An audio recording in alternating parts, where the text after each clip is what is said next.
Throughout the wide world of sports entertainment, there's no single event as captivating, exhilarating, or intoxicating as Wrestlemania. The annual extravaganza boasts a level of grandeur on par with the Super Bowl.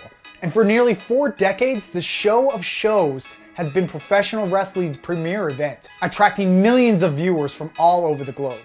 However, back in 1985, the inaugural Wrestlemania was hardly a sure thing. Rather, it was a gamble from a rogue promoter who wanted to take professional wrestling in a new direction.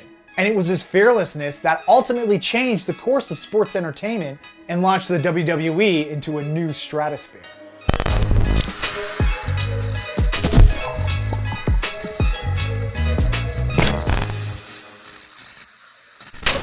In the late 1970s, professional wrestling in the US was a firmly regionalized operation. The country was divided into territories, and each territory had its own wrestling promotion. The Mid-Atlantic states, for instance, were run by Jim Crockett Promotions, while the American Wrestling Association was promoted in Minnesota. And in the Northeast, the Worldwide Wrestling Federation was run by Vince McMahon Sr. It was common practice for promoters to borrow talent, similar to how soccer players today can get loaned out to another club. But invading other territories was a no-no. Well, that was until Vincent Kennedy McMahon, the brash son of Vince Sr., bought out his father's promotion and proceeded to upend the wrestling world. After Vince bought the WWF, formerly the WWWF, in 1982, he began promoting in various other territories outside the Northeast, much to the dismay of the National Wrestling Alliance, pro wrestling's nationally recognized governing body. Nevertheless, the WWF began to grow fast, and when McMahon snagged a rising star named Hulk Hogan from the AWA to become the new face of the WWF, the promotion's popularity soared to unprecedented heights. Then he caught another huge break. While McMahon was consolidating power throughout the US, a chance meeting between pop sensation Cyndi Lauper and WWF manager Captain Lou Albano further bolstered the WWF's cultural foothold. After meeting on a flight from Puerto Rico, Captain Lou ended up getting featured in Lauper's music video for her smash hit Girls Just Wanna Have Fun. And McMahon, who was keen to leverage Lauper's growing popularity, had the brilliant idea to cross-promote with MTV. In 2 separate wrestling events shown on MTV, Lauper was heavily involved, pushing wrestling further into the mainstream.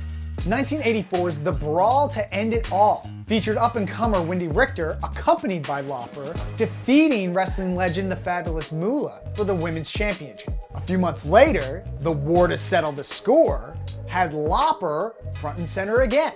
And this time, there was another celebrity at ringside during the main event that helped draw even more eyes to the product.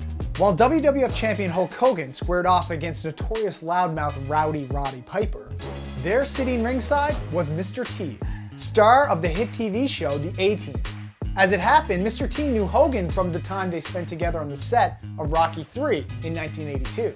And it was again McMahon who came up with the idea to have Mr. T ringside for Hogan's fight against Piper. At the end of the match, Hogan was attacked by Piper, leading to Mr. T and Lauper jumping into the ring to help Hogan. Now Piper, look at Dave Wolf trying to drag her down. get her out of there. Mr. T over the railing. Oh no! Mr. T, I don't know anything about his background as a wrestler. He doesn't belong in the ring, Gene. No, not especially in a 2-on-1 situation. Not with these 2 guys. This could be the biggest mistake of his life. Look! Piper nailed it from behind. With the collective appetite for wrestling now greater than ever, the stage was set for a mega event. One featuring the biggest stars in wrestling, like Hulk Hogan and Rowdy Roddy Piper, and massive celebrities like Mr. T and Cyndi Lauper. The biggest wrestling event ever, dubbed Wrestlemania, was scheduled for March 31st, 1985, in the world's most famous arena, Madison Square Garden. Behind the scenes, however, as much as the WWF had skyrocketed over the previous few years, McMahon was sweating. He had taken out numerous loans to pull off the show, and he was now operating with a massive amount of debt. McMahon knew that to make it work, he needed to get as many eyes on the product as possible. His idea? Closed-circuit television.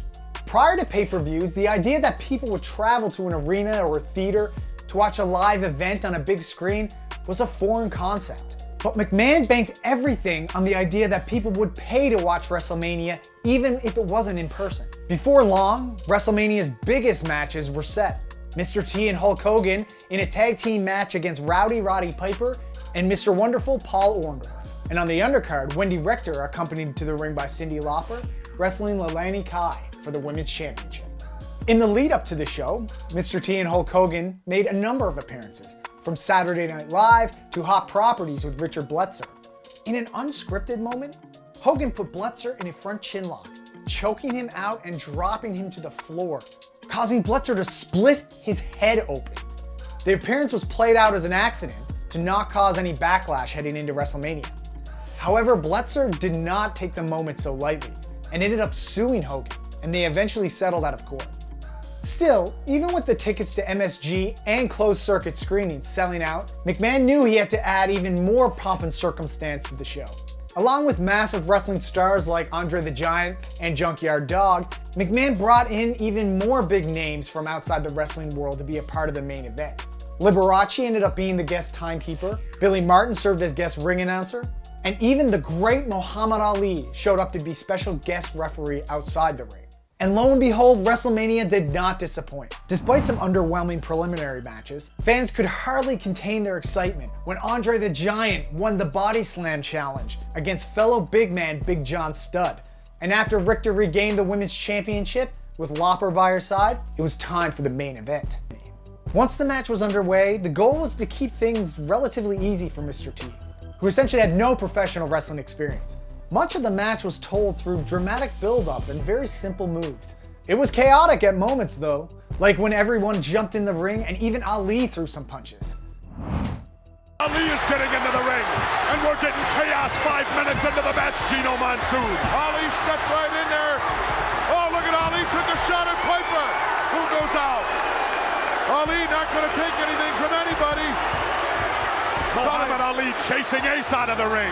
While the anticlimactic finish saw Orton miss hitting Hogan from the top rope and knocking out Orndorff, it didn't take away from the undeniable electricity felt throughout the crowd. The lasting image of WrestleMania was a photo of Mr. T throwing Piper onto his shoulders in a fireman's carriage, with Hogan cheering on from the corner. That was the image that made its way to every newscast and paper around the country.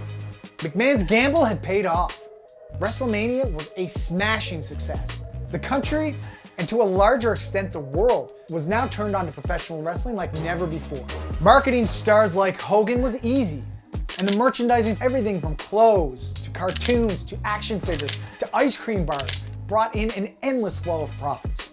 In the wake of WrestleMania, the WWF had transformed from an increasingly formidable entertainment product into a bona fide juggernaut.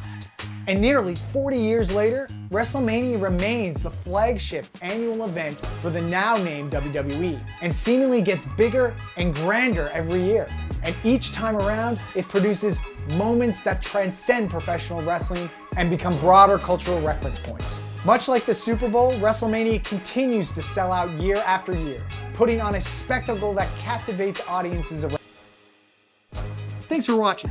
If you like this video and want to see more content like this, be sure to hit that subscribe button.